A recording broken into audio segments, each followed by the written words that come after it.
어저께 질문을 하는 거예요. 갑자기 아빠 물어볼 게 있대요. 그래서 뭐냐고 물어봤더니 아빠 크리스마스 일부는 언제야? 나한테 물어보더라.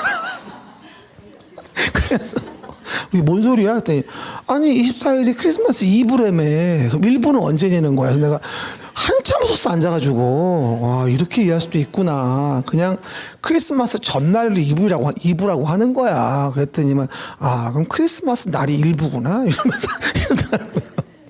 그래서 그런 고민들 오랜만에 해봤어요. 네, 아주 웃겨 죽겠어. 이 정도 보시면 됩니다. 그럼 이제 우리가 사업 주체에 대한 부분에 대해서 등록 사업자와 비등록 사업자의 부분을 봤습니다. 그러면 그 비등록 중에서도 조합에 대한 부분을 보자 이런 얘기잖아요. 근데 사실 주택조합이 좀 어려워요. 그리고 사실은 이게 여러분들 아시겠지만 되게 요즘에 한 1, 2년 사이에 이거에 의한 조합원들의 폐해가 굉장히 매스미디어에 보도가 됐어요. 조합원들이 막 뜯기고 뭐 아무것도 못 받고 막 이런 경우가 많아져가지고 그죠? 근데 여러분 그거 아셔야 돼요. 이 주택조합이라는 거는 일단 기본적으로 세 가지가 있는데 주택조합이 지역주택조합과 직장주택조합과 리모델링 조합의 세 가지가 있어요. 그래서 외국들이 뭐라 하냐면 지직리 시작 지직리 시실리 아니에요 지직리예요. 뭐라고요? 지역 직장 리모델링 조합이거든요. 근데 그 중에서 지역조합하고 직장주택조합과 관련된 부분하고 리모델링 조합하고는 조금 뭐다? 성격이 좀 달라요. 리모델링 조합은 이 지역 직장조합과 달리 소유자가 만드는 조합이에요.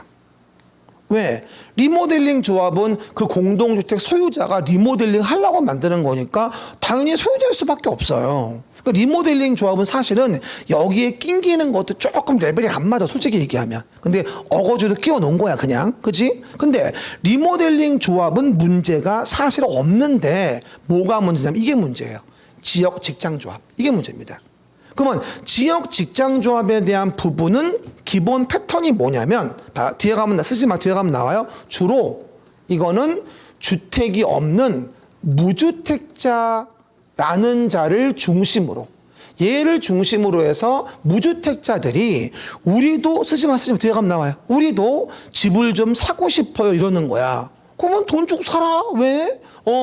돈 주고 현대건설이 지은 거, GS 자기가 져놓은 거, 레미안 져놓은 거 사면 너무 비싼 거죠. 그럼 어떻게 해야 싸게 살까? 그러면 집 없는 자들끼리 모여가지고 조합을 만들어서 땅을 사가지고 시공자를 구하고 공동사업체를 해가지고선 집을 짓고 우선 공급받자. 그럼 우리가 뭐야? 직접 짓는 거 아니겠냐 이런 얘기지. 그럼 어떻게 돼? 직접 짓고 직접 해먹으면 싸잖아. 식당 가 사먹는 것보다. 그런 취지로 만든 게 같은 지역에 거주하는 주민분들이 만들었으면 지역주택조합. 같은 직장에 근무하는 자들이 만들었으면 직장조합이 되어지는 거예요. 봐봐. 그러니까 저번 주에 배웠던 재건축 재개발 조합의 정비조합과 다른 점은 재건축 재개발은 그 동네 섹터의 소유자들이 하는 조합인 거고 이거는 뭐야? 땅이 없는 무주택자들이 일반적이라는 거예요. 쉽게 말하면 아파트를 공동 구매한다고 이해하시면 돼. 그죠? 그럼 문제는 뭐가 되죠? 땅 산다고 조합원들이 모였어. 지역 조합원들이 두당 3천만 원씩 냈어. 그래서 수백 명 모아가지고 수백억 만들었어. 근데 땅도 안 사고 로비만 하면서 뭐 하죠? 그 시공 협력업체한테 뭐 하죠? 지원 업무 대행사한테 돈만 쓰면서 업무 대행비 되면서 돈 다 까먹었어. 10년 지나서 아무것도 안 해서 가봤더니 땅 산 거 아무것도 없고 그리고 돈 400억 다 어디다 썼나 봤더니 업무 대행사 수수료만 390억이야. 근데 이거 업무 대행사가 어떻게 본다면 합법적으로 서민들 고를 빨아먹는 거야. 이해 가십니까? 이러면 돼, 안 돼? 안 돼. 그래서 우리가 지역조합이나 직장조합에 조합원 가입을 하려면 주택건설 대지의 소유권 확보를 했냐 안 했냐 이거를 반드시 확인을 하고 조합원 가입을 해야 돼요. 서두를 거 한 개도 없어. 옛날엔 그래가지고 이 골든층 뭐 25층이면 뭐 15층 이상 골든층에 대해서 선착순 분양한다고 나와가지고 앞뒤 안 따지고 막 달려가게 만들었거든. 그거 이제 못해. 무조건 공개 입찰이야. 지금은 경쟁이고. 이해갑니까? 그러다 보니까 선착순 분양을 원칙상 못하게 돼 있습니다. 그래서 여러 가지를 많이 규제해서 바뀐 거예요. 다시 얘기해요. 재개발, 재건축은 소유자가 자기 소유 지분을 내고 듣고 와봐 헌집 새 집 따오 하는 거야. 사업이 안 돼도 내 건 존재하니까 망할 이유는 없어. 하지만 같은 지역에 거주하는 주민이 만드는 지역조합과 같은 직장에 근무하는 사람들이 만든 직장조합은 그 사업 부지의 토지를 소유한 자들이 아니야. 돈을 모아서 시공자 구해가지고 공동사업체 하면서 땅을 사서 지역 공급받겠다는 얘기야. 이해가셨어요? 그러면 그 땅이 존재한 시군구에 가서 인가받고 조합 만드는 거야. 땅이 존재한 시군구에 가서. 그러니 지역조합, 특히 지역조합의 폐해가 말도 못해요. 특히 지역조합. 이해가십니까? 그러다 보니까 지역조합 가입에 대한 부분들 굉장히 관심 있게 좀 봐줘야 되고요. 그러면 지역조합은 어디를 얘기하는 거냐? 지역조합은 같은 지역에 거주하는 주민을 얘기하는 건데 같은 지역에 거주하는 사람들의 거주 지역이 어디냐? 서울, 인천, 경기를 하나의 거주 지역으로 봐요. 굉장히 와이드하죠. 서울, 인천, 경기가 하나 거주 지역이에요. 그리고 대전, 충남, 세종이 또 하나 거주 지역이고요. 이게 넓어진 이유가 뭔지 알아요? 조합원 모집을 용이하게 하기 위해서. 원래 과거에는 서울이면 서울시 거주자만, 의정부면 의정부시의 거주자만 그랬었거든요. 지금은 그게 아니라는 거죠. 그렇죠? 그래서 의미만 좀 이해하시면 되겠습니다. 이게 이제 지역주택조합, 직장주택조합, 리모델링 조합에 대한 부분의 세 가지 조합이고, 리모델링 조합은 위에 있는 거와 달리 소유자가 만드는 조합을 리모델링 조합이란다 이 얘기입니다. 그리고요, 소유자가 만드는 조합을 리모델링 조합이라 한다라고 이해하시면 돼요. 그래서 우리가 관심 있게 볼 건 지역, 직장, 리모델링 중 가장 잘 나오는 건 지역조합이야, 솔직히 얘기하면. 그렇죠, 여러분? 그 얘기들 뭐 세세한 내용은 나중에 얘기하고요. 오른쪽에 봅시다. 그럼 봐봐요. 조합원을 뽑아야 돼요. 그럼 지역, 직장 조합원은 앞으로 뭐 해야 되죠? 땅 사야죠. 땅 사야 돼요. 그러면 이 조합원이 한두 명으로 되겠어요? 아니면 적어도 형아펜 주택건설 예정 세대수의 50% 이상으로서 20명 이상은 돼야 돼요. 아니 커요. 건설 예정 세대수의 얼마가 된다? 50% 이상으로서 20명 이상은 돼야 한다는 얘기예요. 주택건설 예정 세대수의 50% 이상으로서 20명 이상은 돼야 된다. 한번 물어볼게요. 우리 도시개발법의 도시개발조합은 7명. 정비조합의 정비법은 추진위원회 5명. 지금은 20명. 머리 아파. 머리 기억이 안 나죠? 뭐라고요? 도시개발법의 도시개발조합은 7명. 정비조합 정비법의 추진위원회는 5명. 지금은 지역 직장조합일 때 50% 이상으로서 20명 이상. 그냥 20명이 아니야. 건설 예정 세대의 50% 이상으로서 20명 이상이야. 왜 그렇다? 건설 예정 세대가 100세대인데 20명만 있으면 된대? 20명 가지고 땅 살 수 있어? 못 사요. 사기 쳐먹기 딱 좋아. 사업할 마음도 없으면서. 안 되겠다. 야, 건설 예정 세대 50% 이상 되면서 동시에 20명 이상 돼야 돼. 그럼 만약에 예정 세대가 100세대였다면 적어도 50명은 돼야 되겠지. 50% 이상으로서 20명 이상 돼야 되는 거니까. 물어봐. 건설 예정 세대가 30세대였으면 몇 명? 20명. 50% 이상으로서 20명 이상이니까. 알았죠. 그렇죠? 아유, 이해가 안 가서 큰일이에요. 그렇죠? 그 얘기들 이해해 보시면 돼. 다만, 리모델링 조합은 구성원 수 제한이 없어요. 왜? 리모델링은 어차피 소유자거든. 그러니까 리모델링은 뭐다? 소유자니까 굳이 땅을 살 필요가 없어. 그러니까 몇 명이 있어야 한다고 말할 이유가 없는 거지. 그래서 리모델링 조합은 구성원 수 제한이 존재하지 않는다. 이해하시면 외우기 쉬워. 그렇죠? 그리고 이렇게 구분해 보지 않으면 맨날 헷갈려요. 기본서로 보잖아. 어디든지 한 개도 몰라요. 내용별로 비교를 해야 돼. 지역인지 직장인지 리모델링인지. 또 하나. 그리고 당연히 지역 직장 조합에 그러면 설립의 인가를 내주려면 뭘 확보해야 돼? 주택건설 대지의 80% 이상에 대한 부분에 뭐를? 사용권을 확보하고 15% 이상의 모두 소유권도 가지고 와라. 요게 개정되고 아직 한 번도 안 나왔어요. 원래는 80% 이상의 사용권만 확보됐었거든. 근데 하도 탈법질을 하니까 안 되겠다. 조합 만들 때부터 15% 이상 소유권은 가지고 와. 그래야지만 인가 내줄 거야. 농담 아니라요. 영등포구 독산동, 금천구 맞아 금천구 독산동이구나 말고요. 됐어요. 이런 동네에 거의 지역조합이 10개 중에서 7개가 상태가 좀 안 좋아요.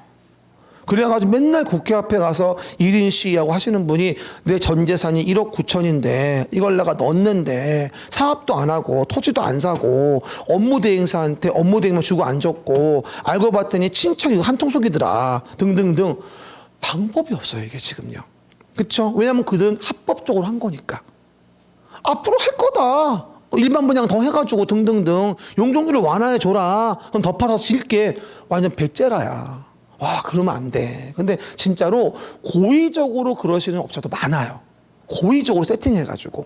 그렇죠? 여러분 제가 한 가지 팁을 드리면 지역조합에 조합원 가입하실 때 업무대행사가 누군지 보셔야 되고요. 그 지역에서 지역조합으로 성공한 사업장이 있어요. 예를 들어서. 그리고 지역조합이 진 건지 알려면 뭐 알면 돼요? 되는 줄 알아요? 지역조합의 공동사업 주체가 거의 100% 서희스타일스예요. 지역조합의 100% 공동사업 주체 시공자가 서희건설의 서희스타일스거든요. 그럼 서희스타일스 아파트가 보이면 거긴 거의 대부분 지역조합이에요. 그럼 거기 가서 업무대행사가 누군지 알아보세요. 동네 중개업소 가서 물어보든가. 그러면 그 업무대행사가 하는 다른 사업장이면 걔는 사업할 의사가 있는 업자입니다. 꼭 부도 낸 새끼만 부도를 내요. 항상 그래. 새끼란 말씀 안 되죠. 나쁜 놈이라. 그렇죠? 그런 분만 그렇게 합니다. 악의를 가지고. 그거 한 가지 팁으로 기억해 두면 좋을 것 같아요. 그렇죠? 그 얘기들 보시면 됩니다. 어쨌건 80% 이상의 뭐가 된다? 사용권 확보하고 15% 소유권 확보했습니다. 하지만 리모델링 조합은 원래 소유자거든요. 원래 소유자라 동의가 필요 없어요. 아니죠. 소유가 필요 없어요. 위에 있는 것처럼. 원래 소유자니까. 다만 뭐다? 리모델링 조합이면 다음에 뭐다? 동의만 받아오면 됩니다. 라고 얘기하는 거죠. 동의만 받으면 됩니다. 그래서 뭐가 되죠?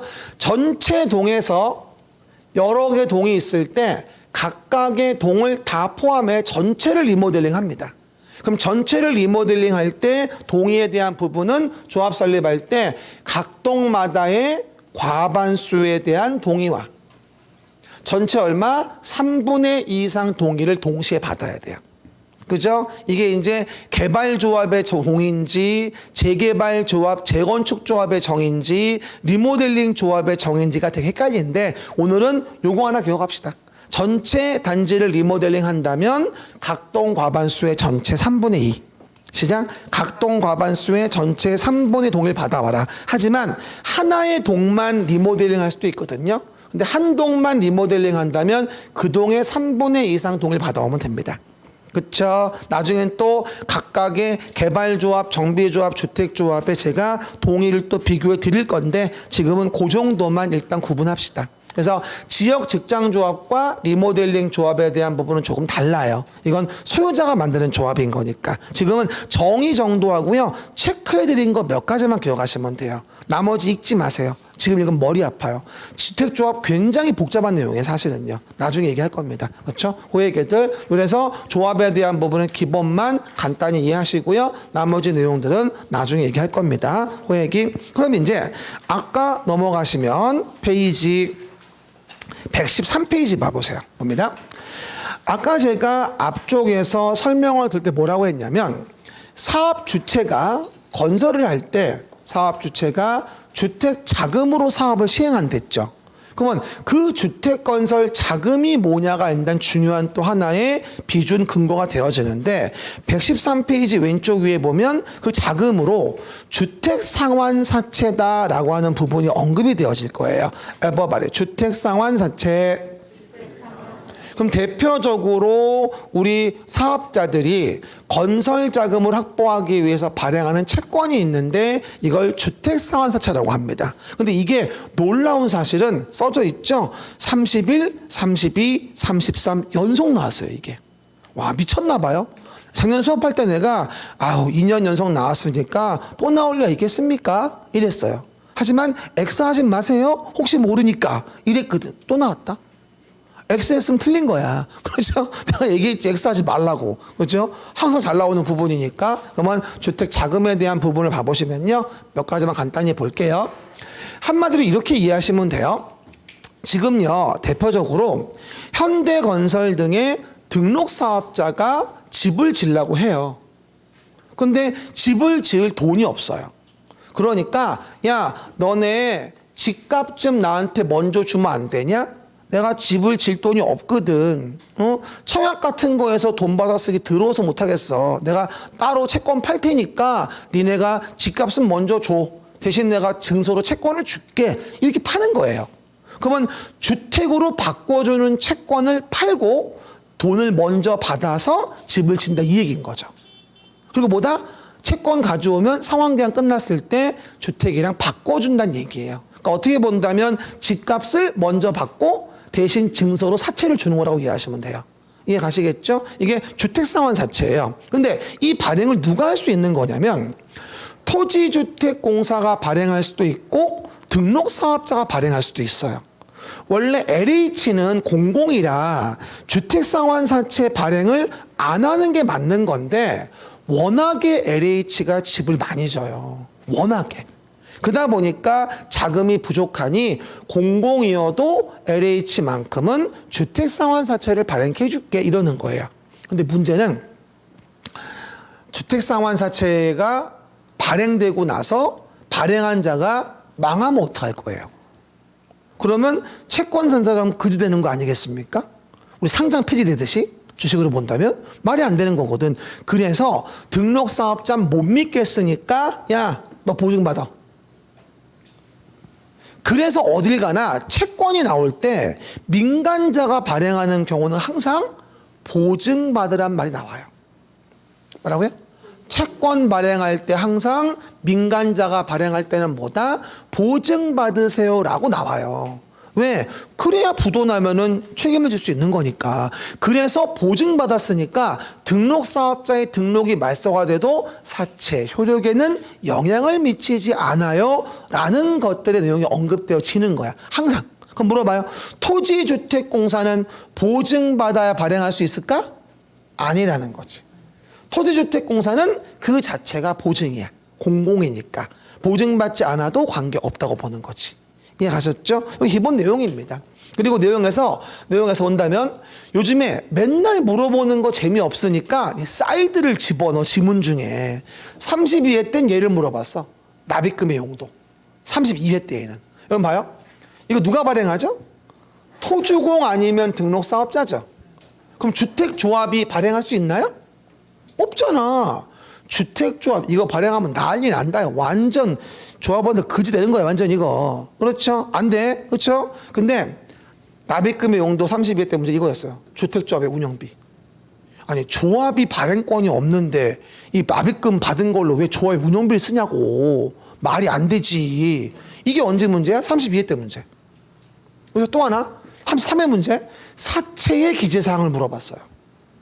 답인데 그러면 주택상환사채에다가 발행기간, 발행금액, 발행조건, 시기와 절차 안 쓰겠어요? 당연히? 쓰지. 이게 답이야. 옳은 거 고르는 문제였거든. 그렇죠? 별로 안 어려워. 생각보다 내가 외울라 하지 말고 이게 뭐 하는지 이해를 하고 판단을 해봐야 되는 거죠. 그렇죠? 이게 바로 주택상환사채 기본적인 내용이고요. 아까 방법과 같이 상환기간은 몇 년? 3년을 넘을 수 없다고 하고요. 그 다음에 말소가 됐어도 뭐하죠? 사채. 효력은 영향이 없어요. 그러니까 뭐다? 보증받았기 때문에 그런 거죠. 등록사업자 보증받았잖아요. 등록이 말소가 돼도 사채 뭐다? 효력에는 영향이 없는 거니까. 왜? 보증받았으니까. understand? 됐죠? 이젠 이렇게 얘기할래요. 이거 3년 연속 나왔어요. 그죠? 또 나올 수도 있어요. 이렇게 얘기할래, 이제. 그렇죠? 작년도에 내가 또 나왔으니 나오겠어요? 자꾸 X 해가지고 안 되겠어. 혹시 모르니까. 그렇죠, 여러분? 그 얘기들. 그리고 어차피 그림책에 들어가 있다는 거는 다 가능성을 가지고 있다는 거야. 그리고 제가 매번 얘기하죠. 그림책에서 공법 문제 기출될 때 아무리 안 나와도 32개는 담겨 있어요. 아무리 안 나와도. 근데 사람들이 안 나왔다고 얘기를 해요. 왜? 회독수가 별로 안 돼서 못 찾는 거예요. 그죠? 적어도 몇 번은 봐야 된다, 이 책을? 3번이요? 앞으로 1년 남았는데? 30번은 봐야 돼요. 우리가 1년 동안 모든 과정을 참여하시면 적어도 30번은 봐요. 그렇죠? 근데 자꾸 딴선 타면 이제 흐려지는 거야. 한 책만 30번을 봐도 눈에 들어올까 말까야. 그죠? 그 점 명심하시면 돼요. 다른 과목들도 이렇게 단권화해서 한 권으로 계속 봐줘서 정리해줘야 돼요. 60점은 절대 안 나올 수가 없어요. 그러면은요. 그렇죠? 그게 하나의 기법이죠. 됐습니다. 그럼 이렇게 해서 건설 파트를 봤습니다. 그럼 한 번 더 얘기해 줄게. 봐보세요. 봐봐. 그럼 우리가 건설에 대한 부분을 지금 얘기한 겁니다. 그럼 봐요. 주택의 단지라는 걸 만들자 이랬죠. 그럼 주택의 단지를 만들 때 이에 대한 부분에 건설을 하자. 그럼 건설은 뭐였어? 한 번 더. 사업 주체가 무엇으로? 주택의 자금으로. 주택의 자금으로 뭘 하자? 사업을 시행하자는 거예요. 그러면 이 사업을 시행할 때 기본적으로 주택법은 30호 30세대 이상이라는 거를 짓는 걸 얘기하는 거니까 건축법에 허가받는 게 아니라 뭘 받아요? 사업계획 승인이라는 걸 받아서 주택의 단지를 짓는다는 얘기예요.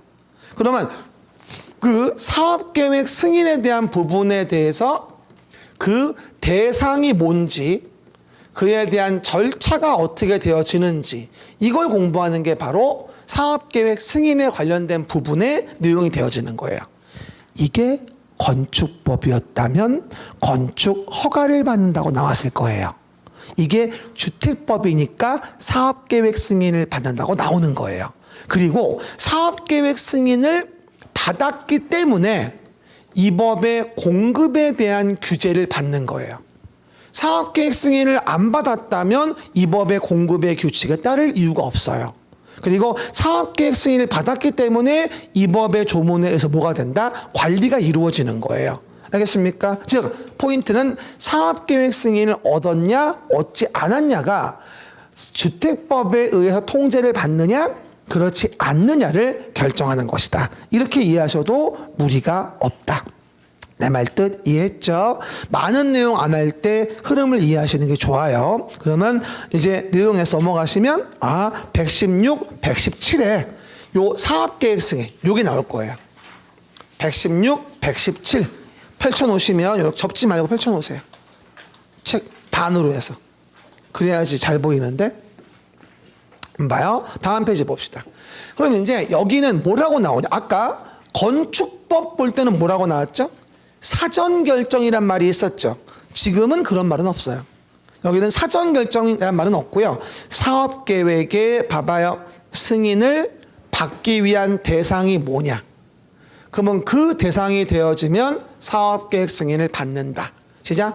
사업 계획 승인을 받기 위한 대상이 뭐냐? 그 승인을 받으면 승인되면 사업계획을 만들어서 승인을 받으라는 얘기입니다. 그럼 왼쪽 위에 아까 얘기했던 거 사업계획 승인 대상. 시작. 사업계획 승인 대상. 봐봐요. 일단 단독이면 30호 30세대 이상. 대지도 얼마? 1만 제곱미터 이상입니다. 그러면 다음에 호수 이상의 주택건설사업 뭐하죠? 을 시행하려는 자. 그리고 대지 조성사업은 1만 제곱미터 이상 시행하려는 자라고 한다면 뭐하죠? 사업계획 승인권자에게 사업계획 승인을 받아야 한다는 얘기예요. 아까 등록 기준은 연간 20채였지만 그럼 등록은 뭐다? 꼭 이 법에 의해서 사업계획 승인 받는 것만 얘기하는 건 아니라는 거예요. 아까 얘기했었죠. 그래서 사업계획 승인 대상이 됩니다. 그럼 그거 아세요? 사업계획 승인을 받으면 주택만 짓니까 부대시설과 복리시설 추가됩니까? 부대시설과 복리시설이라는 것을 같이 짓는 거야. 왜? 주택 단지니까. 그러니까 과거에는 얘도 20채 이상일 때 사업계획 승인 받으라고 했었어요, 원래. 그런데 하나 물어봅시다. 부대복리 만들어져 있는 사업계획 승인을 받은 단지는 전용 85, 분양 115, 33평짜리가 노원만 하더라도 예를 들어 10억이야. 근데 동네에 30채 안 되게 그냥 주택만 지어놓은 것은 33평이어도 5억도 안 가. 그만큼 부대복리 만들어 놓은 이 법이 비싼 주택인 거야. 그래서 원래 20채 이상일 때 사업계획 승인 받으라고 했다가 서민들 주거 안정을 위해서 30채 이상일 때로 바꿔준 거야. 그러면 29채까지는 저렴한 주택을 구해서 모아져 우리가 살 수 있는 거거든. 그래서 일반적으로 우리나라는 외국과 다르게 아파트에 거주한 사람이 부자야.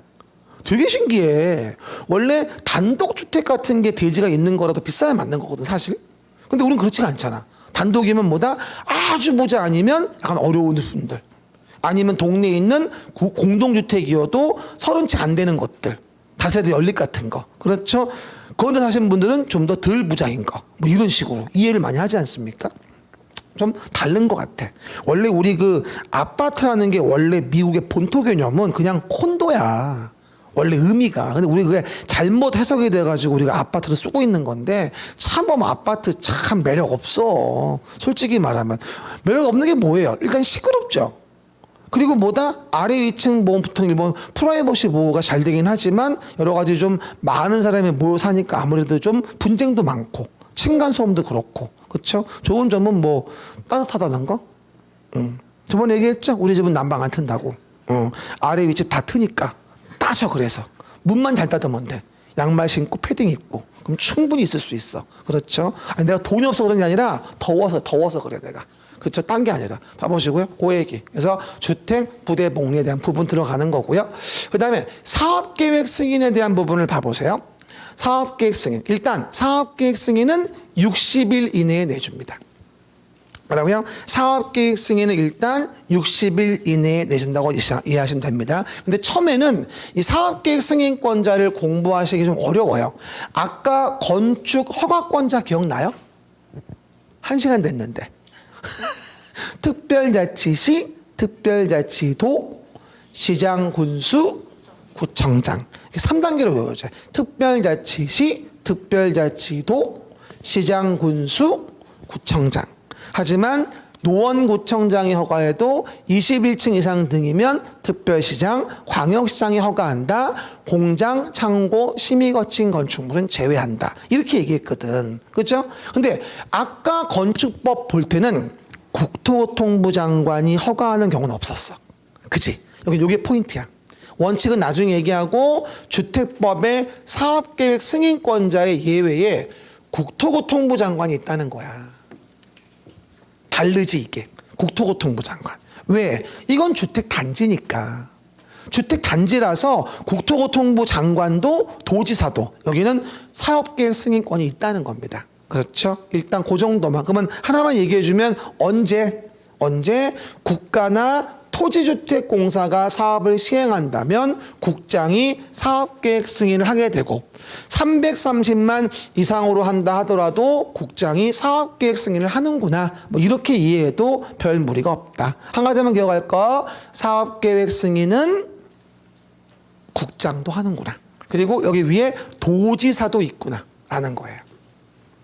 됐습니까? 요건 원칙은 나중에 얘기할. 그리고 요거 나올 때마다 우리가 앞에 내용 중에서 자꾸 혼동되는 게 뭐냐면 앞에 내용 중 92페이지 한번 펴보세요. 92페이지의 내용과 요 내용이 되게 혼동이 돼요. 92페이지하고 여기를 왔다 갔다 뒤져보면서 혼동하지 말고 비교해 보시면 좋겠어요. 92페이지하고 92페이지는 뭐다? 건축 허가 절차, 그리고 116페이지는 뭐다? 사업계획 승인 절차. 그렇죠? 라고 이해하시면 되겠죠. 정 가운데를 여보세요? 책을 파란 색깔 아니 거기 아니라 애초에 이렇게 펴놔야 돼. 그래야 안 헷갈려요. 이렇게 펴놔야지. 처음 괜찮아요. 처음이시니까 괜찮아. 나 화 안 났어요. 오해하시면 안 돼. 화 안 났어 나. 보시고요. 이렇게 보시면 되고. 처음 오시면 자꾸 접어 이거를. 펼쳐놔야지 보이는 스토리가. 그렇죠? 고객님들. 나 화 안 났어요? 이렇게 해요. 그래서 보시면 됩니다. 그럼 봐요. 사업계획 승인 대상이 있고요. 사업계획 승인을 받아요. 다음 페이지에서 이제 사업계획 승인을 받고 착공 신고를 하고 그 다음 사용검사를 받아요. 나중엔 정말 92페이지하고 정말 많이 왔다 갔다 하면서 봐야 돼요. 본인 스스로도 보다가 가만히 써놔야지. 그러면 116 왼쪽 위에다가 페이지 90이라고 써놔봐봐. 페이지 90이라고 좀 써놔봐봐. 하나 펜 좀 줘봐봐요. 잠깐만. 그래서 116 위에다가 페이지 92라고 적어놓으면 앞으로 우리 볼 때 왔다 갔다 하면서 여러분이 확인할 수 있을 거예요. 알겠습니까? 됐어요. 제가 앞으로 모든 자료엔 다 그림책에 페이지를 적어줄 거예요. 오늘 들어갔죠? 페이지.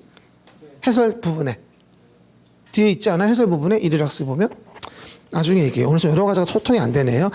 그래서 내용 보시면 됩니다. 써 있을 거예요 아마 거기도. 그렇죠? 그 얘기들. 그래서 사용검사 받고 마무리합니다. 그럼 봐요. 이래서 우리가 건설 파트에 대한 나오는 부분에 대한 것이라고 한다면 건설에서 사업의 주체가 주택의 자금으로 사업을 시행한다. 그럴 때 사업계획 승인을 받아라. 그렇지만 대상과 절차 등이 있는데 처음에는 그 기본 헤드라인만 기억하시면 돼요. 지금은 자세한 거 보면 머리 아파요. 그러니까 그 정도만 간단히 기억하고 지금 할 건 앞에 용어 있죠.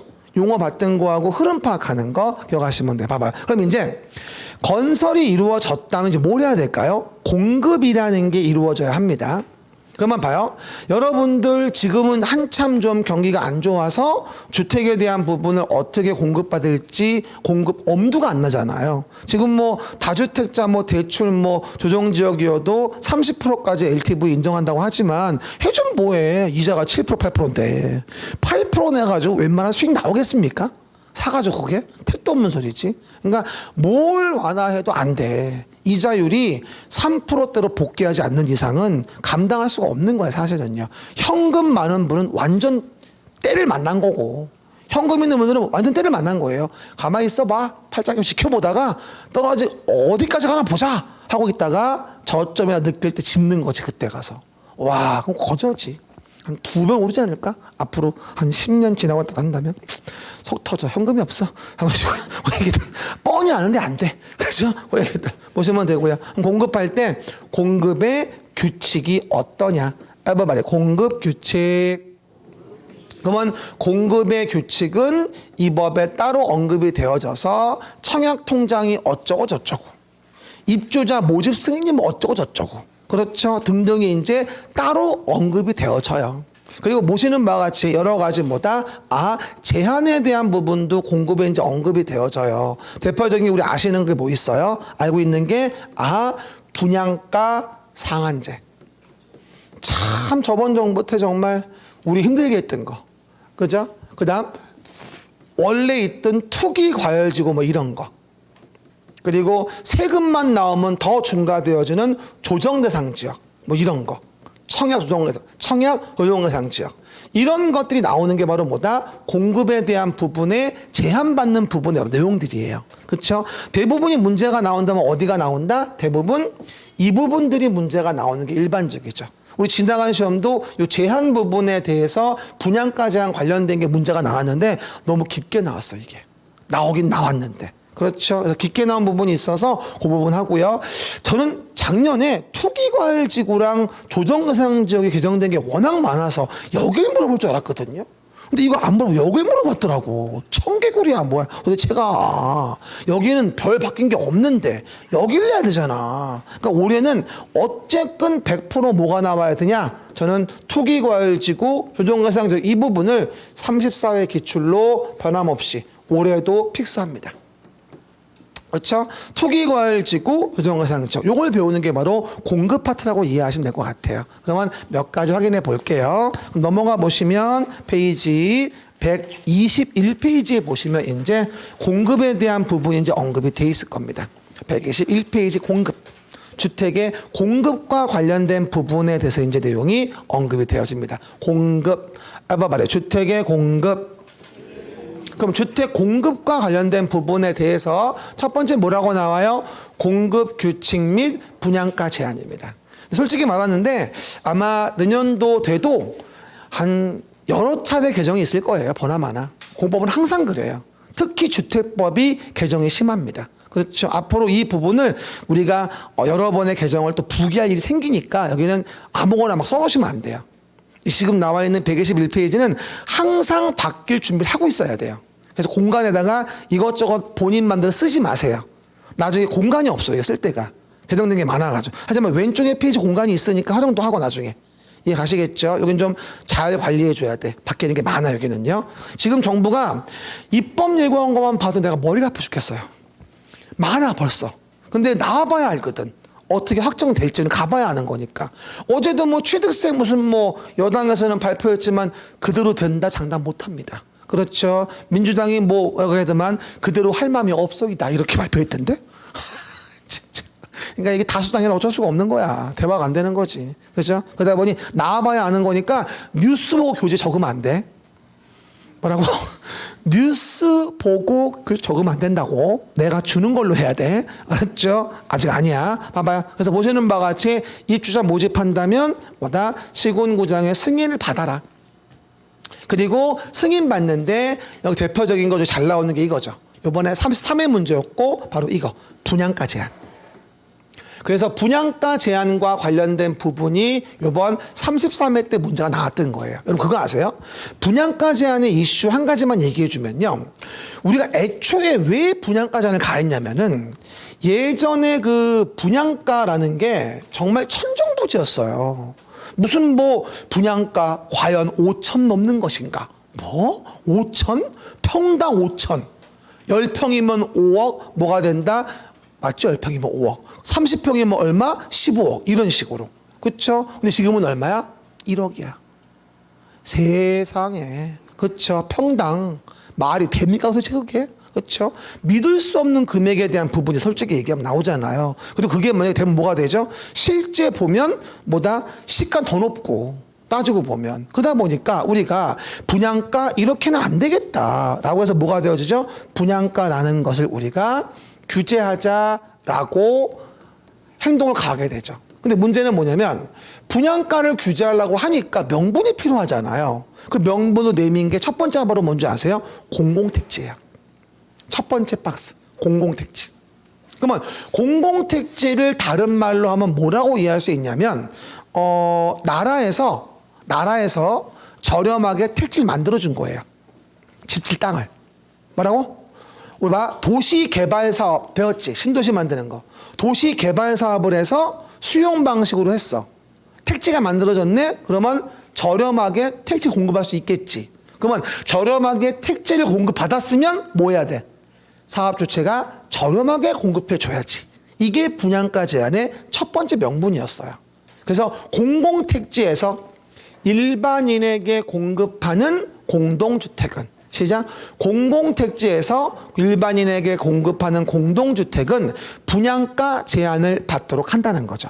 그게 택지비와 건축비로 이루어지는 법령에 정해진 금액을 넘어서는 분양할 수 없다는 이게 원 분양가 제한의 시조인 거죠. 뒤집어 얘기하면. 그래서 우리가 분양가 제한 관련된 걸 본다라고 한다면 요 박스 하나만 잘 이해해도 아주 훌륭합니다. 이것만 잘 이해해도 분양가 제한에 대한 부분은 끝났다. 이렇게 이해할 수도 있는 거죠. 그렇죠, 여러분? 고액애들. 그럼 봐봐요. 내용에서 본다라고 한다면 그럼 이런 경우일 때 봐요. 분양가가 동네에서 보통 시세가 얼마였냐면 10억 정도의 분양가였어요, 원래. 근데 분양가가 규제되는 바람에 보통 8억 정도 예를 들어서 분양가를 정했다고 가정해 봅시다. 그럼 어떻게 되죠? 시세는 10억인데 분양가는 8억으로 규제가 됐으니 2억 원의 프로핏이 생겨요. 그죠? 그러면 이걸 공급받은 A는 내가 들어가 사는 게 중요해요? 팔고 2억 버는 게 중요해요? 팔고 2억 버는 게 중요하단 말이야.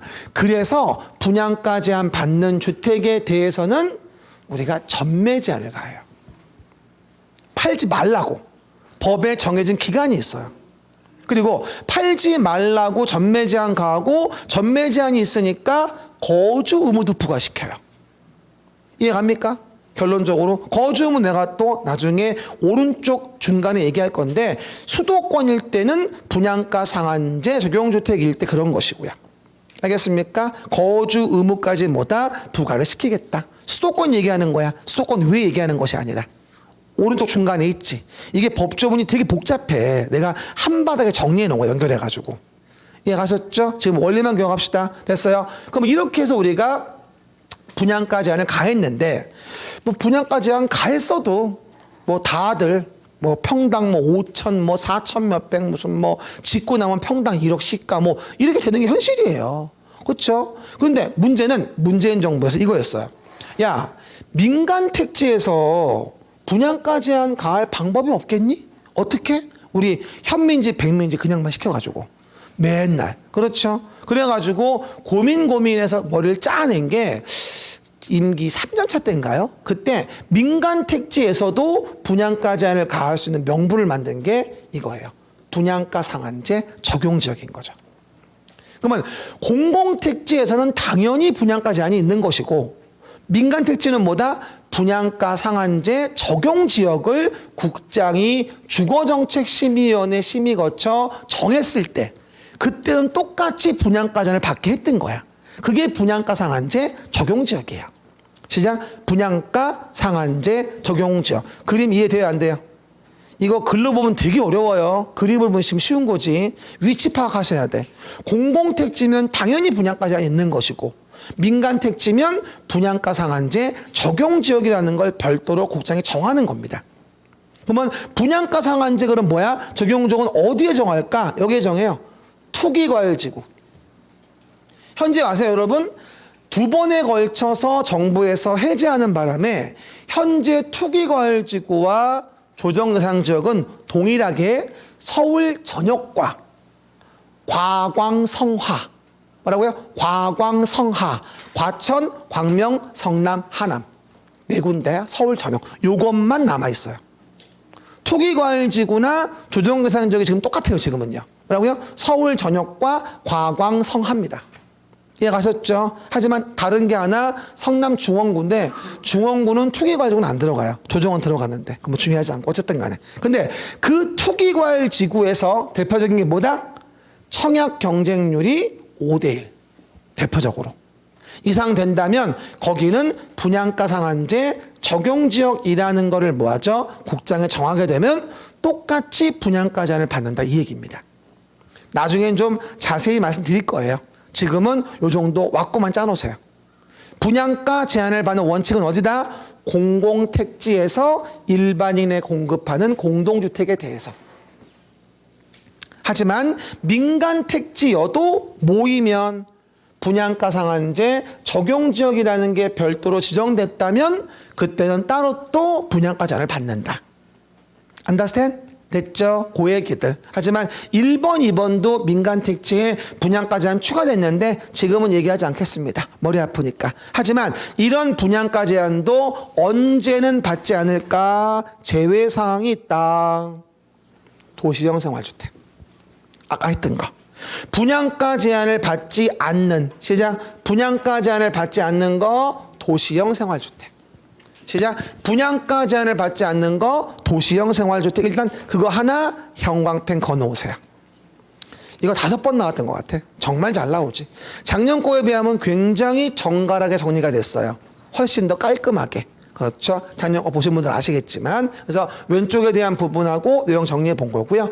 나중에 이제 그래서 전매 제한과 거주 의무에 대한 관련된 부분은 나중에 또 설명을 드릴 겁니다. 근데 다음 페이지. 그럼 우리가 이렇게 해서 분양가 제한을 받는 주택 등에 대한 뭐가 된다? 여기는 전매 제한을 받는다고 얘기합니다. 그래서 전매 제한 얻은 주택을 팔 수 없게 하는 전매 제한 사유 크게 뭐다? 5가지가 있다고 얘기를 해요. 봐, 일단 아니 가만 있어봐. 앞에 있는 그래프 먼저 봅시다. 요거 전매 제한 및 거주 의무 먼저 봅시다. 요거 앞 페이지 오른쪽이 먼저 볼게요. 봐요. 그러면 우리가 실제 전매 제한을 받는다 라고 하는 게 어떤 걸 얘기하는 것일까라고 하는 거예요. 일단 봐요. 대표적인 게 입주자 저축의 증서 같은 게 있어요. 청약 저축 같은 거. 이런 걸로 청약을 하죠, 우리가.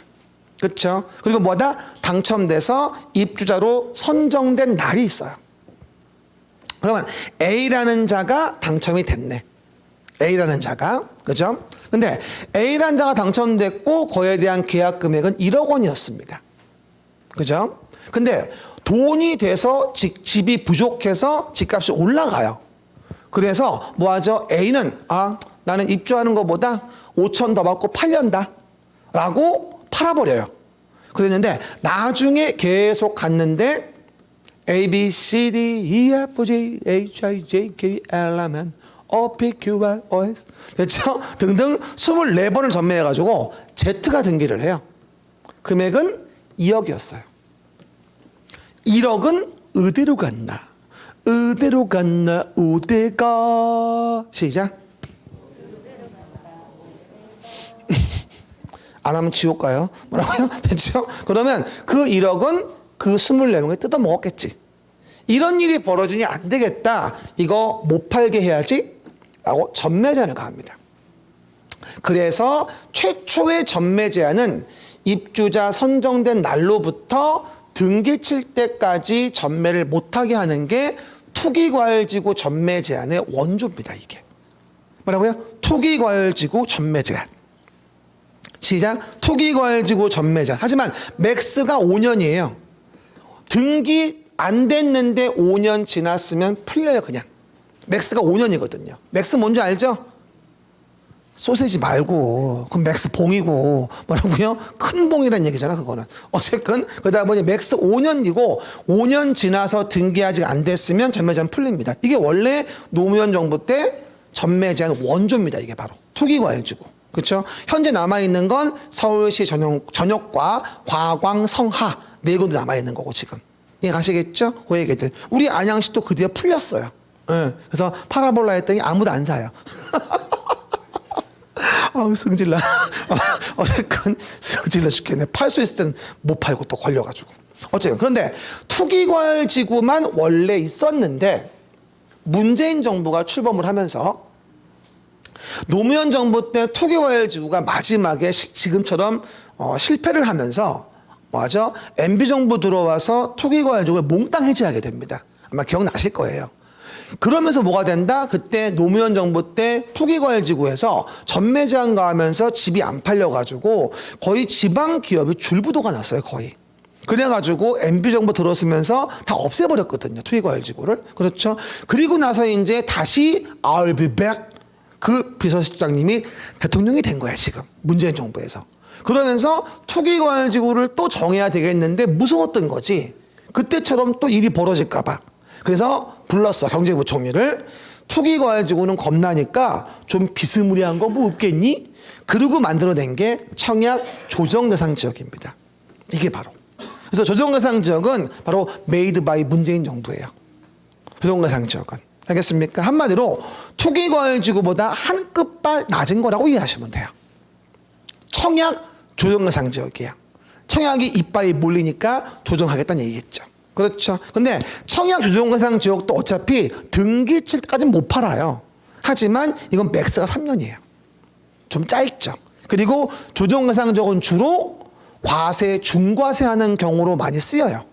여러 가지 기준으로. 세법 나올 때 대부분 뭐가 나오죠? 조정대상지역 나오잖아요. 그러니까 지금은 근데 투기과열지구와 조정대상지역의 싱크로율이 99%예요. 똑같아요, 거의. 그래서 같다고 이해해도 무리가 없어요, 거의 지금은. 내 말 이해하셨죠? 지역적인 범위가. 그렇게 이해하시고요. 그리고 이 투기과열지구나 조정대상지역이 아니라고 하더라도 분양가 제한받는 주택은 전매 제한이 있다는 거예요.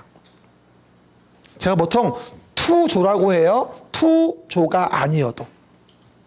분양가 제한받는 주택은 전매 차익 노리려고 팔 수 있으니까 전매 제한이 있다는 얘기죠. 하지만 주의할 건 뭔지 아세요? 봐봐요. 중요해요. 주의할 건 분양가 상한제는 봐봐.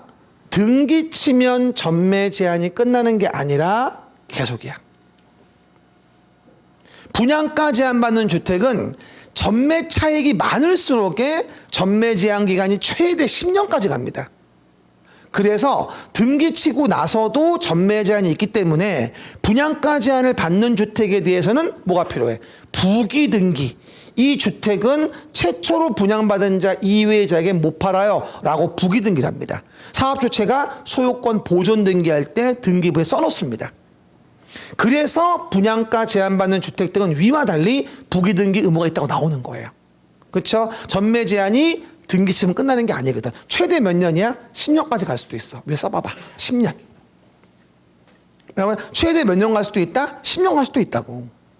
이게 되게 복잡해. 내가 그래프로 만들어 놨으니 편하게 보는 거지, 이거를. 여러분 분석하려면 죽을 수도 있어, 열받아가지고. 그렇죠? 할 수가 없어. 나도 하루 종일 앉아가지고 뭐 알아본 거야. 이것저것 뒤져보면서. 그렇죠? 그 얘기들 보시면 되겠죠. 이게 이제 기본 전매 제한 루트입니다.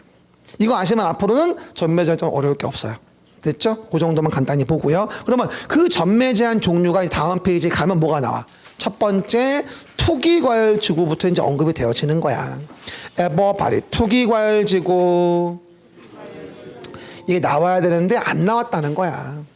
34회 완전 나와야 돼, 이거. 그쵸? 그럼 봐봐요. 여기서 투기과열지구 지정은 누가 할까? 국장이나 시도지사가. 동그라미 국장이나 시도지사가 주거정책심의위원회 심의를 거쳐서 지정해제할 수 있다. 시작. 국장이나 시도지사가 주거정책심의위원회 심의를 거쳐서 뭐 할 수 있다? 투기과열지구를 지정해제할 수 있다. 지금은 권한자만 기억하세요. 나중에 뭐 기준이나 뭐 이런 거 해제는 나중에 합니다. 지금 말하기엔 머리 아프니까. 그렇죠? 그 얘기들. 그리고 내용에서 밑에 조정대상 지역이라고 나오게 되죠. 그러면 청약 조정 대상 지역과 관련된 부분이라고 한다면 과열 지역이 있고 위축 지역이 있어요. 근데 지금 대한민국에 지정된 조정 대상 지역은 다 과열 지역이에요. 위축 지역은 없습니다. 말은 과열 지역과 위축 지역으로 구분한다고 하는데 다 지정된 건 과열 지역이에요. 그러니까 위축 지역은 부양해야 되고 과열 지역은 눌러줘야 되거든. 근데 지금 대한민국의 조정대상 지역은 다 과열 지역이에요. 앞으로 이 경기가 오래 간다면 위축 지역 들어올 수도 있어요. 위축 지역인 조정대상 지역. 그러면 청약에 대한 부분도 좀 더 활성화하려고 1순위 6개월로 낮춰주는 거죠. 그렇죠? 만약에 과열 지역이면 1년으로 24개월 늘려주는 거죠. 그렇죠. 그런 식으로 뭐 하죠? 부양하거나 줄이거나 하는 그 수단을 쓰는 겁니다. 청약 순위에 대한 부분에 대한 것들도. 알겠습니까? 그 얘기들이라고 이해하시면 되겠죠. 그래서 이건 누가 정하냐면요. 국토교통부 장관만 정해요. 뭐라고요? 국토교통부 장관만. 투기과열지구는 누군데? 국장이나 시도가 정했지. 하지만 이거는 뭐야? 국장만 정한다고 이해하시면 돼요. 이해 가셨죠? 그 정도 일단 권한자만 이해합시다. 이렇게 해서 우리가 전매 제한 종류를 받는 투기과열지구에 대한 정의, 조정대상 정의와 누가 정하는 거 정도는 말씀을 드렸어요. 구체적인 절차는 나중, 기준 관련된 건 나중에 할 거예요. 지금 이거 얘기하면 다들 머리 아파서 큰일 나요. 뭐 약 많이 먹어야 돼요. 그렇죠? 다음 페이지 봅니다. 그래서 보시는 바와 같이 됐고요. 예외적으로 허용되는 경우 등도 있는데 다 나중에 볼 얘기입니다. 지금 볼 얘기는 아니니까 그 정도만 기본 라인만 잡아놓으세요. 그리고 지금은 기초 부분일수록 앞에 관심을 가져야 돼요. 거기가 명확해져야지 이런 부분 얘기할 때 안 헷갈리고 이해할 수 있는 부분인 거죠. 그렇죠? 그리고 요번에 그 주택법에서 넘어가 보시면 참 어이없게 요건 매번 얘기했던 거 토지 임대부 분양주택에 대한 임대차 관계는 몇 번 얘기했던 거죠. 나왔었고요. 벌칙이 나오긴 나왔는데 국토계획법 벌칙이 아니라 주택법의 벌칙이 문제가 나와서 우리를 경악하게 했죠. 이거 맞출 수가 없어요. 국토계획법 안 물어보고 얘를 물어봤어. 주택법의 벌칙을. 그래서 이건 나중에 시간 지나면 할 겁니다. 지금은 됐어요. 그래서 우리가 주택법의 내용 간단히 정리했습니다. 주택 단지를 만드는 법이에요. 그래서 뭐라고 했죠? 건설, 주택의 건설과 공급 관리에 대한 걸 배우는 거고 주택 단지를 만드는 거라 30호, 30세대 이상으로 건설하면 사업 주체가 주택 자금으로 사업을 시행한다고 하는 걸 배우면서 공급에 대한 걸 배우고, 관리와 관련된 거는요, 리모델링 이외에는 배울 게 없어 사실은. 아까 앞에서 본 걸로 끝이야. 용어 정의할 때 리모델링에 대한 부분은 여기 주택법 7문제고, 우리가 맞출 수 있는 거는 4개, 3개 정도라고 이해하시면 돼요. 그렇죠? 일단 뭐 배우는 건지는 아시겠죠? 용어하고. 이따 끝난 다음에 또 일의학습 볼 때 한 번 더 얘기할 겁니다. 그러면 넘어가시면서 농지로 마지막 넘어갑시다. 농지에 대한 부분은 페이지 126페이지가 있습니다. 두 팔 좀 들어보고 눈 좀 똑바로 뜨시면서 무섭게 하지 맙시다.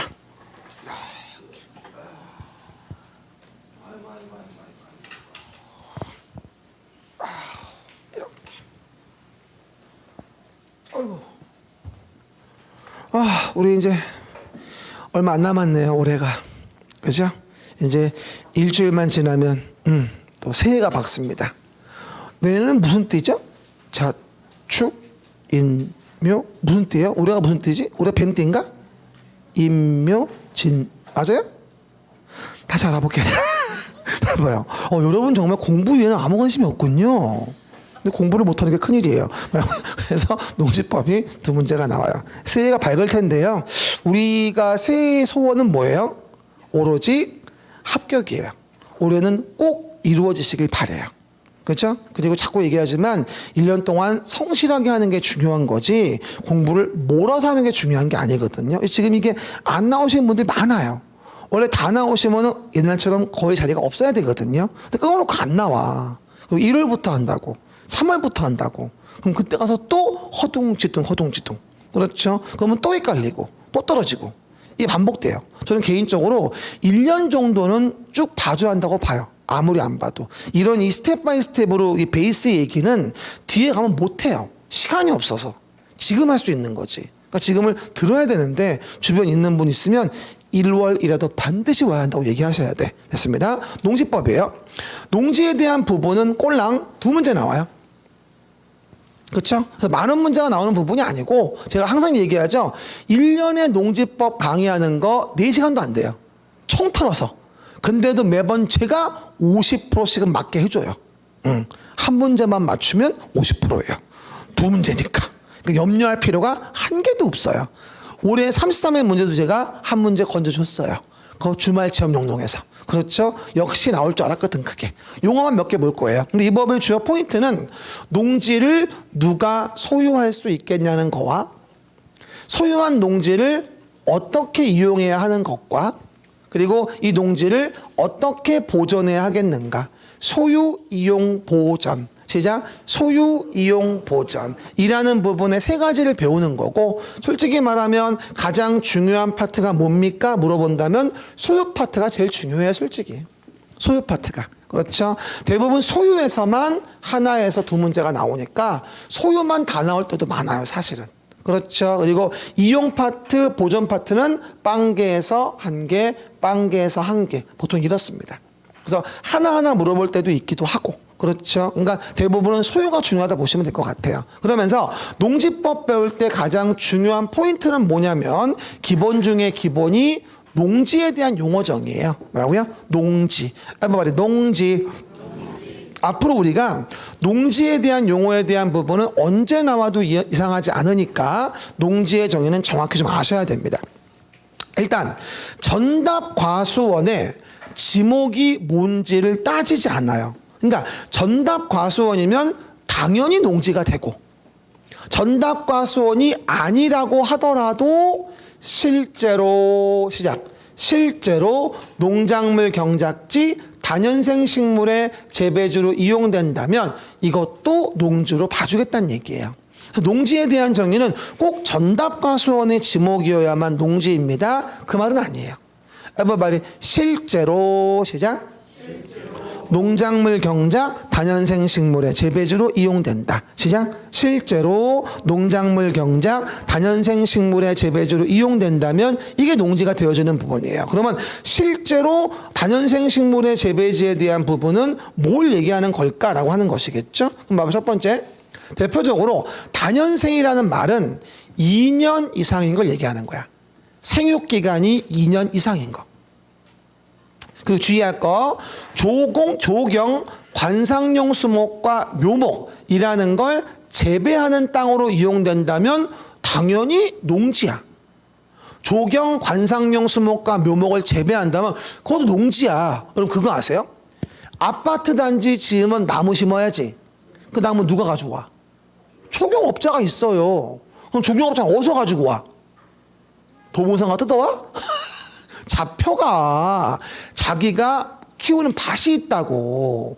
농지야. 조경 관상용 수목과 묘목을 키우는 밭. 그러면 임야 같지만 그건 밭이야. 그 묘목이니까, 재배니까. 그렇죠? 하지만 우리 아파트 단지에 이미 심어져 있는 걸로 이미 조경 목적으로 식재가 된 거야. 이게 농지야?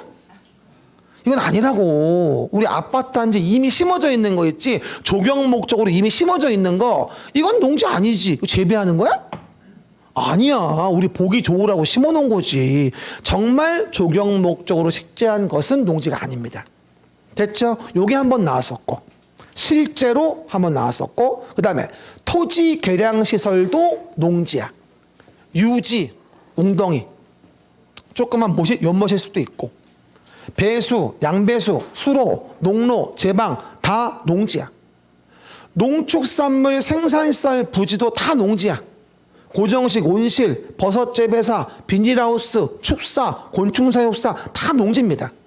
토지 개량 시설, 농축산물 생산 시설. 하지만 주의할 거, 다음은 농지에서 제외합니다. 이게 잘 나오죠.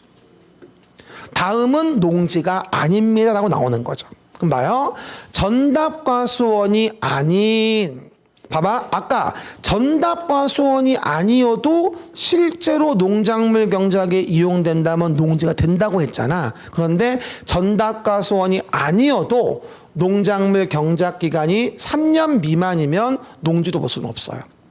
그러니까 만약에 지목이 잡종지였다. 그럼 농사를 지면 농지일 수는 있지만 농작물 경작 기간이 3년 이상은 돼야 한다는 얘기야. 아무리 전답과수원이 아니어도 3년 미만이면 농지라 볼 수가 없다는 얘기죠. 일단 기업번 하나만 일단 이해해 보세요. 일단은 그 정도가 농지 제외사항. 나중에 기획득은 마저 얘기해 줄게요. 그렇죠, 여러분? 한 번 더. 전답과수원의 지목이 아니어도 농지가 됩니다. 하지만 주의할 것은 전답과수원의 지목이 아닐 때 3년 미만의 이용기간이면 농지로 안 봐요. 3년 이상은 돼야 한다는 얘기야. 그 다음에 농업인과 관련된 걸 봐봅시다. 봐봐요. 농업인도 잘 나와요. 이것도 많이 물어보는 부분이에요. 농업인이 누군지 알아야지 누가 농지를 소유할 수 있냐를 알 수가 있어요. 농업인에 대한 정의 봐줘야 되는데 일단 첫 번째 봅시다. 일단 1,000제곱미터 이상에서 경작을 한다. 오아 또는이에요. 그리고 1년 중 90일 이상을 농업에 종사한다. 둘 중에 하나예요. 그러니까 앞문장 두 문장이 동시만족이 아니야. 1,000제곱미터 이상 농지의 경작을 하거나 오아야 1년 중 90일 이상 농업에 종사한다면 농업인이 됩니다. 뭐나 물어볼게요. 1,000제곱미터의 토지가 있었어요. 1년 중 80일을 농업해요. 농업인이다. 1,000 이상이 됐으니까. 앞뒤 하나 맞으면 돼요. 900제곱미터의 농지예요. 90일을 농업했어요. 농업인이다. 이렇게 포인트를 물어보면은 범주에 들어가나 보면 됩니다. 하지만 아까 말한 바와 같이 이상자가 붙어 있으면 원조문대로 나와야 됩니다. 똑같은 얘기예요. 또 하나 봅시다. 대중소 가금 꿀벌 사육하거나 1년 중 120일 이상 축산업에 종사. 이건 축산업, 여기는 농업. 축산업에 대한 부분은 다 이런 경우 농업인으로 봐줍니다. 근데 주의할 거 봐봐요. 대가축 2두 이상. 대가축이 뭐죠? 뭐 엊그제 어떤 분은 고음이라고 하대. 저번에 고음 탈출했잖아. 원래 고음은 키우면 안 돼. 옛날에 근데 그 잘못된 법이 있어가지고 들여왔다가 처리가 안 돼서 지금 가지고 있는 것들인데 노부부가 잘못해가지고 도마 당하고 고음 사살당하고 이래가지고 뉴스 봤죠? 또 그런 것도 보네. 당장 안 보면서 말하면 어쨌든 소 같은 거 얘기하는 거야. 소. 중가축은 뭐 돼지 이런 거 10두 이상. 소가축은 닭은 가금이야. 집가에 세금자 써서 집에서 키우는 새를 가금이라 그래요. 가금 1천수 이상. 그렇죠? 소가축은 요즘으로 본다면 염소나 토끼, 개. 요즘엔 우리나라의 식문화가 이상해서 어쨌든 간에 개도 가축으로 보는 경우도 있긴 합니다. 그렇죠? 호애개. 그리고 꿀벌이 10군이 이상. 말벌이 아니요. 꿀벌이요. 알았죠? 말벌이는 안 키워. 꿀벌이 키우는 거야. 알겠어요? 외워봐요. 대중소 가금 꿀벌. 대중소 가금 꿀벌. 시작. 일십 백천십. 방법이 없어. 외워야 돼. 일십 백천십이에요. 대중소 가금 꿀벌. 20. 네, 1이라고 했어요? 미쳤나 보네. 뭐라고요? 20 백천십. 시작. 가만 보면 앉아요. 그죠? 뭐라고요? 1년 중 120일 이상을 축산업에 종사하는 자. 이건 시설 구비가 더 필요하니까 뭐하죠? 더 필요한 거야. 120일, 90일이 아니라. 그렇죠? 오늘은 두 가지만 1번하고 3번 정도만 이해해 놓읍시다. 농지법은 두 가지만. 농지하고 농업인에 대해서만 간단히 얘기합니다. 나중에 되면 또 2월달 가 농지에 대한 부분 전반적인 얘기는 해드릴 거예요. 다시 얘기합니다. 봐봐요. 말하지 않은 건 안 봐요. 알았죠? 물어보지도 않아요. 꼭 말한 것만 보셔야 돼요. 말하지 않은 건 괜히 봐서 정신사나하게 하지 말고 뒤에 말하지 않은 기출 풀지도 마세요. 뭐 하면 된다?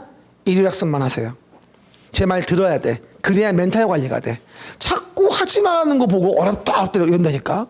그렇죠? 지금은 그거 할 시기 아니야. 항상 어떤 타임에든 말한 것만 복습하는 거야. 나머지는 굳이 오버하지 마세요. 때 되면 다 할 거니까. 그렇죠? 이래서 주택법하고 농지법에 대한 부분에 대한 내용들을 우리가 확인을 해본 겁니다. 이게 오늘 진도죠. 그리고 이제 원래 다음 주 초에 해야 되는 일일학습을 미리 풉니다. 일일학습 7번째 봅시다.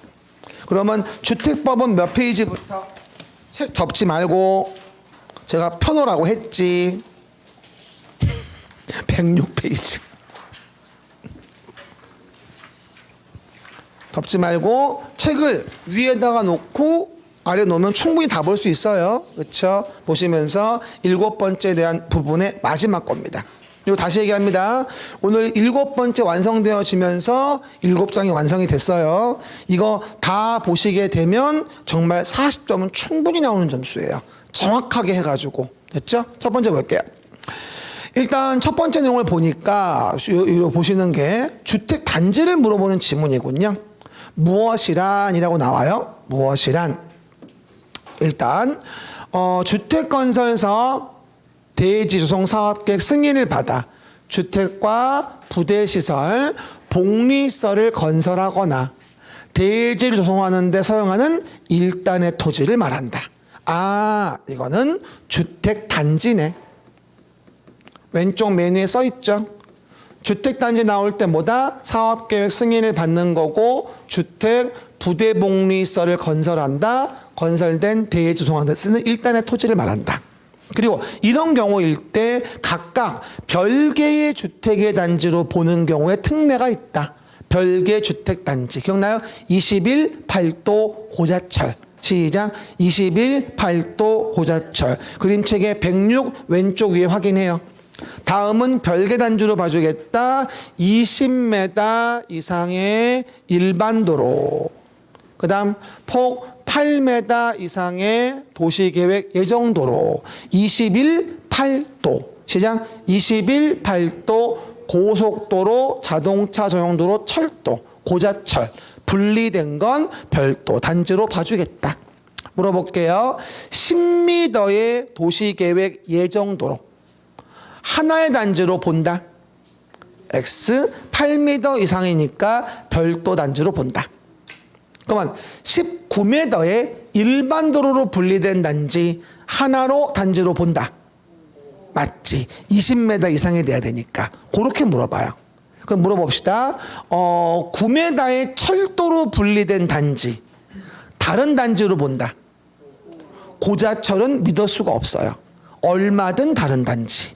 이해갑니까? 21 8도 고자철 근자에 4년 연속 나왔던 문제예요. 그래서 언제나 나와도 아셔야 하니까 기억하시고요. 2번 봅시다. 2번은 하나의 주택단지에서 둘 이상으로 구분하는 1단의 구역이다. 1단의 구역으로서 착공신고 사용검사를 별도로 수행할 수 있는 구역을 말한다. 그러면 주택단지를 나눈 걸 공구. 그래서 어디 106페이지 왼쪽 중간 노란색의 공구가 보일 겁니다. 주택단지를 나눠 놓은 게 공구예요. 그래서 공구별로 착공신고 사용검사 별도로 수행할 수 있고요. 그리고 공구별 세대수는 몇 세대? 300세대 이상으로 한다. 또한 전체 세대수가 얼마? 600세대 이상이라고 한다면 공구별로 분할 시행할 수 있다. 뭐라고요? 600세대 이상이라고 한다면 공구별로 분할 시행할 수 있다. 시작. 공구별로 분할 시행할 수 있다. 라고 얘기하는 거죠. 공구도 참 잘 나옵니다. 라고 해서 주택단지 정의, 공구의 정의, 기본사항들 잘 정리해서 라인 잡아주셔야 하고요. 그 다음 3번으로 가서 주택을 구분합시다. 106페이지 오른쪽 위. 주택을 구분합시다. 그렇죠? 그럼 주택은 구조에 의해서 주택을 구분한다라고 한다면 단독주택하고 공동주택이라고 일단 구분할 수 있지 않겠습니까? 그럼 봐요. 주택법령상, 무슨 법령상? 건축법이 아니라 주택법령상 주택입니다. 그러면 단독주택하고 공동주택이 있어서 단독주택은 단다가, 공동주택은 아연세대 이거잖아요. 공관하고 기숙사는 주택법상 주택으로 보지 않습니다. 그럼 뭐예요? 단다가, 단독주택과 다중주택의 다가구 주택. 다세대 아니라니까. 다가구. 봐봐, 헷갈리잖아 이거. 단다가. 그러니까 단다가 단독주택. 시작. 단다가 단독주택. 단독 다중 다가구. 별짓 다 한다. 담다들을 다 부르고 뭐라고요? 그래서 단다가 단독주택이에요. 공간 안 들어가요. 공동주택은 연세대. 기숙사? 아니, 들어가면 안 돼. 다세대. 주택 얘기하는 거죠. 공관하고 다세대, 공관하고 기숙사는 주택에 들어가지 않는다. 이 법에서 건설 공급하는 것이 아니기 때문에. 알았습니까? 그 정도 이해해 보시면 되고요. 그 다음 주택을 자금에 의해서 분류해 보자. 자금 분류. 한번 봐봐요. 자금에 의해 분류한다면 국민주택이라는 것과 뭐하죠? 민영주택이라는 걸로 구분할 수 있는 거잖아요. 그럼 봐봐요. 국가지방자치단체의 재정으로 지었다. 106페이지 오른쪽. 그 다음에 무엇으로부터 자금을 지원받았다? 주택도시기금. 주택도시기금으로부터 자금을 지원받았다. 건설한 주택이다. 근데 수도권에 지어진 건데 건설한 전용 면적이 1호 1세대 85. 수도권이 아니고 도시가 아닌 읍면이면 100까지 가능하지만 수도권이면 85가 맞거든요. 이걸 뭐라 부른다 우리가? 그치. 국민주택이라 불러요. 정말 잘 나옵니다. 그렇죠? 국민주택에 대한 정의는 언제 나와도 이상하지 않을 정도.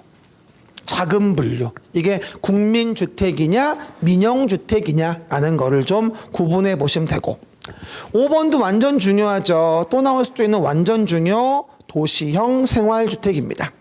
뭐 말이에요. 도시형 생활주택. 일단 도시형 생활주택은 300세대 미만의 국민주택 규모에 해당하는 것으로서 도시지역에 건설하는 걸 얘기하는 거죠. 그렇죠? 한 번 더. 몇 세대 미만? 300세대 미만으로 국민주택의 규모에 해당하는 것으로서 도시지역에 건설하는 걸 도시형 생활주택이라고 하고, 그 도시형 생활주택에 대한 부분은 우리가 세 가지로 구분할 수 있는데, 도시형 생활주택은 이렇게 세 가지로 분리하죠. 단지형 연립주택. 시작. 단지형 연립주택이라는 것과 그 다음 단지형 다세대주택. 시작. 단지형 다세대주택. 다세대주택. 그 다음에 뭐가 되죠? 소형주택으로 구분한다. 그리고 이런 제일 중요한 거, 이런 소형주택은 소형주택의 주거전용 면적 100% 시험이야. 30제곱미터 미만인 경우에는 뭐하죠? 뭐 제외한 거? 욕실하고 욕보, 보일러실. 욕실과 보일러실을 제외한 부분을 하나의 공간으로 구성하여야 한다. 하나의 공간으로 구성해야 한다. 욕실과 보일러실을 제외한 부분을 하나의 공간으로 구성해야 한다라고 하는 거죠. 됐습니까? 그리고 원래 전용 면적은 60 이하가 최대고. 알겠죠? 그 얘기들. 그리고 이번 기출 문제는 욕실과 부엌재라고 나와 틀린 문제였었고. 됐습니까? 어쨌든 도시형 생활주택은 완전 중요하니까 항상 꼭 인지하시면서 내 것으로 하셔야 됩니다. 됐어요? 그 다음 내용에서 6번. 부대시설, 복리시설에 대한 부분입니다. 없으면 못 살아요 라고 한다면 주차장, 관리사무소, 담장, 주택단지 안의 도로는 뭘까요? 이건 부대시설인 거고, 그 다음 어린이 놀이터, 근린생활시설, 유치원, 주민운동시설, 경로당이라고 한다면 뭐가 될까? 얘는 공동 이용시설. 아, 뭔 소리야? 복리시설. 미쳤어. 뭐라고요? 복리시설이라고 얘기하죠. 그래서 부대시설과 복리시설. 시작. 부대시설과 복리시설이라고 내용 등의 16번 이해하시면 되고요. 그 다음에 7번에 대한 부분은 리모델링. 107페이지 오른쪽 위에 있죠? 리모델링. 리모델링이란 노후와 억제, 기능 향상을 위한 대수선 내지는 증축을 얘기하는 거죠. 뭐라고요? 대수선, 증축. 대수선은 몇 년 지난 거죠? 10년 전. 넘기지 마요. 107페이지 오른쪽 위. 오른쪽 위. 대수선은 10년 지난 거고 증축은 15년 지난 거 얘기하는 거잖아요. 이걸 리모델링이라고 하죠. 그리고 주택단지에 대한 부분에 리모델링을 진행하고자 할 때 만약에 조합을 설립하고자 한다면, 뭐라고요? 조합 설립은 어디? 111 가운데 밑에 좀 봐봐요. 111 가운데 밑에. 맨 밑에. 리모델링을 만들 때 조합을 만든다면 전체를 리모델링 한다고 한다면, 시작. 전체를 리모델링 한다고 한다면 그런 경우는 전체 구분 소유자와 의결권의 각 3분의 2 이상 결의와 각동 구분 소유자 의결권의 과반수 결의라는 걸 얻어줘야 한다고 얘기하는 거죠. 알겠습니까? 그러한 결의를 얻어주어라 라고 얘기하는 부분입니다. 그 얘기들. 그러면 내용에서 본다라고 한다면 보시는 바와 같이 봐요. 첫 번째 앞에는 뭐예요? 3분의 2가 되어지는 부분이고요. 뒤가 과반수. 됐습니다. 결의를 얻어가지고 조합을 설립하게 되었죠.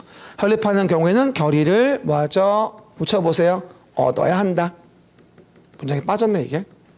됐고요. 그래서 보시는 바와 같이 전체를 리모델링 하는 경우니까 전체 동에 대한 부분의 3분의 2와 각 동에 대한 부분의 과반수 동의. 그럼 만약에 그 동만 리모델링 한다면 그 동의 3분의 2겠죠. 그래서 리모델링 정의하고 전체 리모델링 할 때 동의에 대한 부분을 같이 좀 이해해 보시면 되겠죠. 8번 문제는요. 110페이지 왼쪽 위에 대한 부분이겠죠. 110페이지 왼쪽 위 봐봐요. 이거의 키워드는 뭘까요? 이거의 키워드는 등록하여야 한다예요. 뭐라고요? 등록하여야 한다. 110페이지 왼쪽 위. 넘기지 말고 110페이지 왼쪽 위. 보입니까? 등록 기준 뭐라고 돼 있어요? 연간 얼마? 그치. 20호 이상. 공동원. 연간 20세대 이상. 주택건설 사업을 시행하는 자. 연간 얼마? 1만 제곱미터 이상의 대지 조성 사업을 시행한다면 누구에게? 국토교통부 장관에게 등록하여야 한다. 누구에게? 국토교통부 장관에게 등록해야 한다. 그리고 왜 국장에게 등록이다? 전국구니까 기억하시고요. 그 정도 보시면 되고. 그 다음 조합에 대한 구성원 수 111페이지 9번입니다. 111페이지 정 가운데 왼쪽 구성이 보일 겁니다. 9번의 왼쪽 111페이지 오른쪽 보입니까? 보십니다. 그럼 봐요. 주택조합의 종류가 어떻게 되죠? 지직리, 지역, 직장, 리모델링이 있는데 리모델링 조합을 제외한 시작. 리모델링 조합을 제외한 주택조합은 주택건설 예정세대수의 50% 이상의 조합원 구성하되 뭐하죠? 조합원은 몇 명? 20명 이상이어야 한다. 그래서 건설 예정세대의 50%, 그 다음에 뭐하죠? 조합원은 20명 이상은 돼야 한다. 라고 항상 설명을 드리게 되겠죠. 그래서 그 부분들, 내용들 정리하시면서 보시면 되겠죠. 그래서 한 번 더 물어봐요. 리모델링 조합은 조합원 수 제한이 있다, 없다? 없다. 왜? 어차피 소유자들이니까 땅 살 필요 없거든. 그 얘기들 기본 패턴. 이것도 한 번은 나와줘야 하는데 말이야. 10번 갑시다. 그러면 이제 주택을 지으려면 자금이 필요하다. 113페이지 주택 자금. 주택 자금 113페이지. 그럼 봐봐요. 주택상환사채의 발행과 관련된 문제가 나오게 됩니다. 뭐 말이에요? 주택상환사채. 그러면 주택상환사채의 발행은 누가 한다? 토지주택공사와 보증받은 누구? 등록사업자. 빨리 확인해 봐요. 봐야 알잖아. 보증받은 등록사업자. 그럼 토지주택공사와 보증받은 주택 등록사업자는 주택상환사채를 발행하러 한다면 누구의 승인을 받아라? 국토교통부 장관의 승인을 받아서 우리가 채권을 발행하게 된다. 거기 보시면 동그라미 3번에 써있죠. 국장 승인. 그림 밑에. 동그라미 3번 국장 승인을 받아가지고 채권을 발행하라. 됐습니다. 그리고 주택상환사채 뭐가 된다? 상환기간은 몇 년? 3년을 초과할 수는 없다. 3년을 넘을 수는 없다라고 설명을 드리게 되겠죠. 그 얘기들 확인해 보시면 되고. 그 다음에 이렇게 해서 자금을 확보했다면 넘어가시면 언제? 116페이지. 이제 사업계획 승인을 사업계획 승인권자에게 받아야 됩니다. 뭐라고요? 사업계획 승인을 사업계획 승인권자에게 받아라. 그러면 116 오른쪽 위에 써 있겠죠. 그럼 봐요. 사업계획 승인을 받는 거는 30호 30세대 이상을 얘기하죠. 뭐 말이에요. 30호 30세대 이상. 시작. 30호 3세대 이상 주택건설 사업 하고자 하는 자. 그리고 대지 조성 사업과 관련된 건 얼마? 1만 제곱미터 이상입니다. 아까 등록사업자 등록기준과 혼동하시면 안 돼요. 여기는 30호 30세대 1만. 그렇죠? 그 정도 이해해 보시고. 그리고 투기과열지구 공급과 관련된 부분의 전매 제한 중에 122페이지 봐보세요. 122페이지. 그러면 투기과열지구는 누가 지정해제 하겠는가? 황합행 그러면 주거정책심의위원회 심의를 거쳐서. 그럼 투기과열지구 정하는 거 누구죠?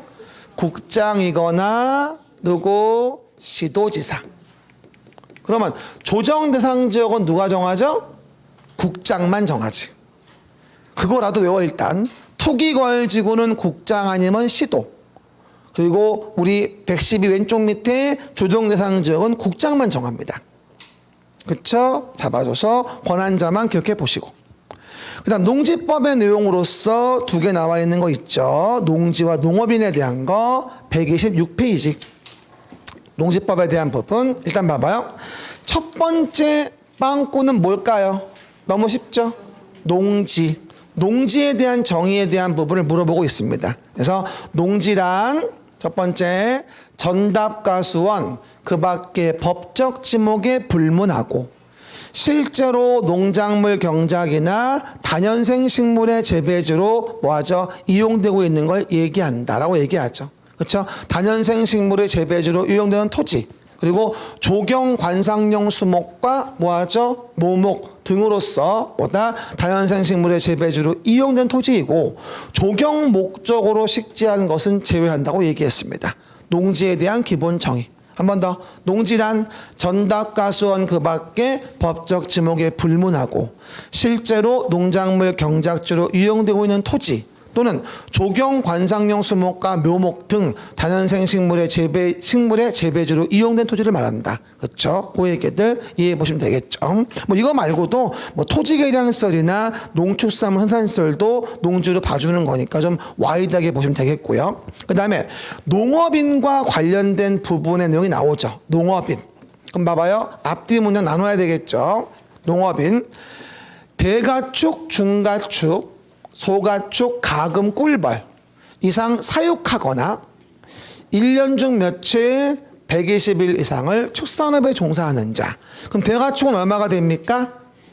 2두, 중가축 10두, 소가축 100두, 가금 1천수, 꿀벌 10군이 이상 사육하거나 1년 중에 120일 이상을 축산업에 종사하는 자를 뭐라 부른다? 농업인이라 부릅니다. 그렇죠? 이래서 우리가 모든 일일학습은 일단 12.12가 완성이 되었습니다. 그래서 12.12에 보여드린 것들은 잘 정리해서 내 것으로 하십니다. 됐습니다. 오늘은 마지막 거 하나 좀 늦었죠. 그리고 봐봐 여러분 다음 주는 어쨌건 저는 휴강이고 여러분은 일일학습 다시 풀어볼 겁니다. 다시 드릴 거니까 원장님이. 그리고 1월 달부터는 거의 2시 대학 끝날 거예요. 1월 달부터는 12.12까지는 1시 반이지만 그 점 인식하시고 다다음 주에 뵐게요. 수고하셨습니다. 감사합니다.